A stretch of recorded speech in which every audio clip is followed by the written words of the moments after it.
अस्सलामुअलैकुम दोस्तों, आप देख रहे हैं HB इलेक्ट्रिक टेक।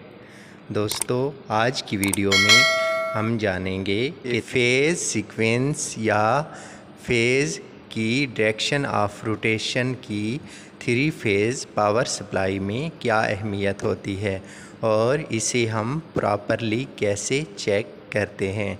तो दोस्तों चलो शुरू करते हैं। दोस्तों, जैसा कि हम जानते हैं कि हमारे 3 फेज़ अल्टरनेटर या 3 फेज़ मोटर में तीनों फेज़ों के लिए अलग अलग 3 वेंडिंग्स की गई होती हैं, जो कि 120 डिग्री के एंगल पर रेड, येलो और ब्लू तरतीब से वाक़ई होती हैं।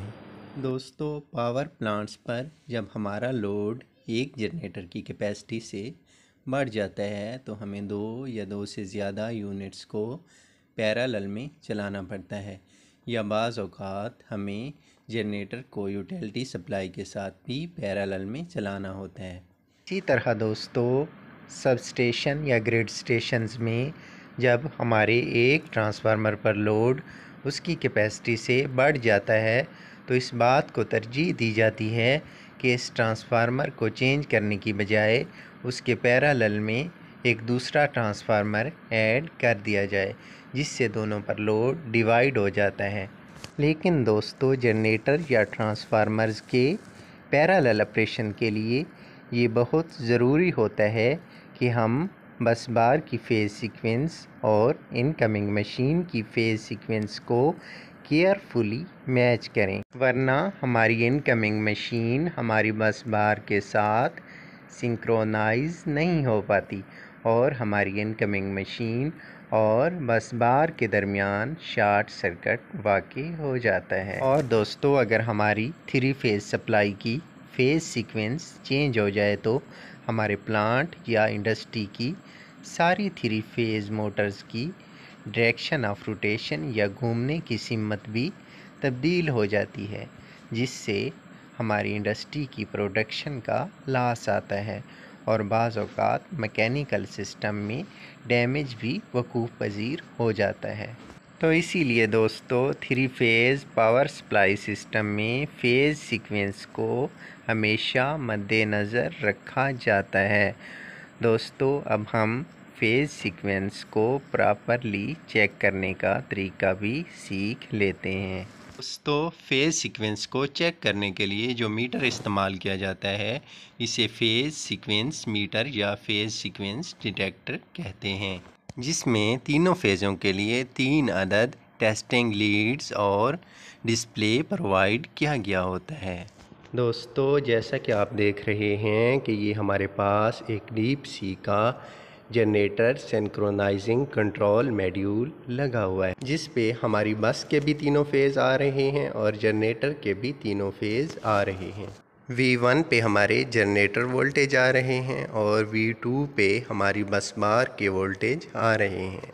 दोस्तों, अब हम बारी बारी जनरेटर और बस की फ़ेज़ सीक्वेंस को चेक करेंगे कि ये दोनों आपस में मैच हो रही हैं कि नहीं। तो दोस्तों चलो शुरू करते हैं। दोस्तों, जैसा कि आप देख रहे हैं कि हमने जनरेटर के तीनों फेज़ जो कि हमारे मॉड्यूल में इन हो रहे हैं, उनके साथ अपनी टेस्टिंग लीड्स को कनेक्ट कर लिया है।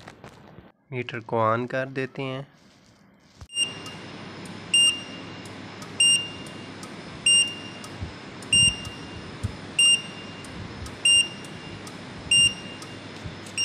तो दोस्तों, जैसा कि आपने देखा कि हमारे जनरेटर की फ़ेज़ रोटेशन क्लॉकवाइज है, जो कि बिल्कुल दुरुस्त है। दोस्तों, अब हम बस बार की भी फ़ेज़ सीक्वेंस चेक कर लेते हैं। तो दोस्तों, जैसे कि आप देख रहे हैं कि हमने तीनों टेस्ट लीड्स को बस बार के तीनों फेज़ों पे लगा दिया है। दोस्तों, अब हम फ़ेज़ सीक्वेंस टेस्टर को ऑन कर देते हैं।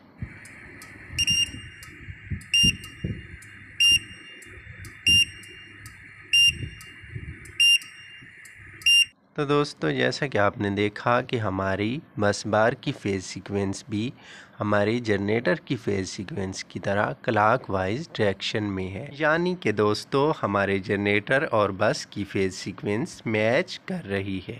तो दोस्तों जनरेटर्स या ट्रांसफार्मर्स के पैरेलल ऑपरेशन में हम इसी तरह बस की फेज़ सीक्वेंस और इनकमिंग मशीन की फेज़ सीक्वेंस को मैच करते हैं। दोस्तों अब हम अपने एमसीसी पैनल्स में फेज़ सीक्वेंस को चेक करेंगे। दोस्तों एमसीसी पैनल्स में हमारे प्लांट की सारी 3 फेज़ मोटर्स के कनेक्शन किए गए हैं। तो दोस्तों जैसा कि आप देख रहे हैं कि हमने अपने एमसीसी पैनल के मेन एमसीसीबी के साथ फेज़ सीक्वेंस मीटर की तीनों टेस्टिंग लीड्स को कनेक्ट कर दिया है। तो अब हम मीटर को ऑन करेंगे।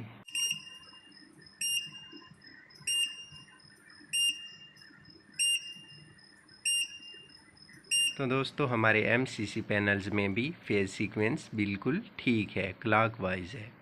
दोस्तों आखिर में हमने आपको समझाने के लिए येलो और ब्लू टेस्टिंग लीड्स को आपस में इंटरचेंज कर दिया है। अब हम मीटर को ऑन करके चेक करते हैं।